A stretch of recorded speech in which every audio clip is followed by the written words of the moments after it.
Selamat datang di kisah jarak yang mulai berbicara. Sebuah cerita tentang dua hati yang tetap saling menjaga. Meski jarak perlahan mengubah cara mereka memahami cinta. Sebelum masuk ke cerita kali ini, jangan lupa subscribe dan nyalakan notifikasi supaya kamu tidak tertinggal setiap bagian dari perjalanan Aksa dan Safa.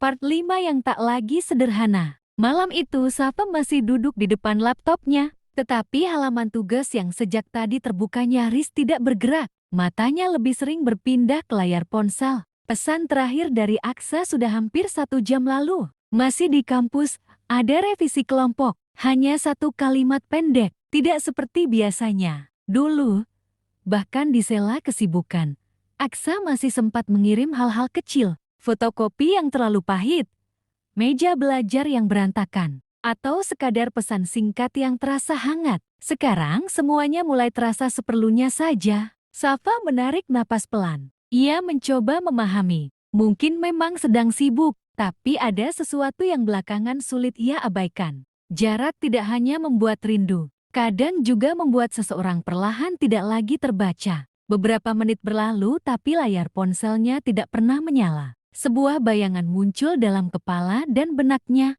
Aksa sedang terlihat di perpustakaan kampus. Di sampingnya ada Mita. Mereka sedang melihat laptop yang sama. Terlalu dekat untuk disebut kebetulan biasa. Tidak ada yang salah dari bayangan itu. Tidak ada sentuhan berlebihan. Tidak ada hal yang jelas-jelas melukai. Tetapi entah kenapa dada Safa terasa sesak. Ia berusaha menghapus bayangan yang berasal dari gambar yang ia lihat beberapa hari yang lalu. Ia lalu menutup laptopnya saat semua usahanya untuk mengusir kegalauan hatinya tidak berhasil. Di kota lain, Aksa justru baru menyadari ponselnya sunyi. Ia melihat jam. Sudah hampir malam. Belum pulang?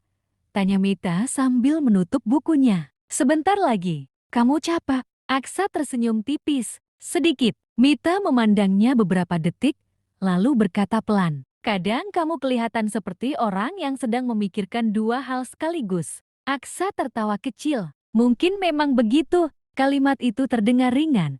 Tetapi setelahnya ia justru diam. Saat membuka ponsel, ia melihat tidak ada balasan dari Safa. Biasanya Safa selalu membalas cepat. Aksa mengetik, masih bangun. Pesan terkirim. Tidak segera dibalas. Di sisi lain kota, Safa sebenarnya melihat pesan itu. Namun kali ini ia membiarkannya. Bukan marah. Hanya sedang tidak tahu harus menjawab dengan nada seperti apa. Kadang yang paling melelahkan bukan rasa curiga, tapi usaha untuk tetap terlihat baik-baik saja. Saat hati mulai bertanya terlalu banyak, di luar jendela, lampu-lampu kota terlihat samar. Dan malam itu, untuk pertama kalinya, Safa merasa bahwa sesuatu sedang berubah, meski belum ada yang benar-benar mengakuinya. Terima kasih sudah menemani kisah ini sampai akhir part hari ini. Kalau kamu masih ingin tahu bagaimana jarak mengubah Aksa dan Safa, jangan lupa subscribe dan tunggu part berikutnya.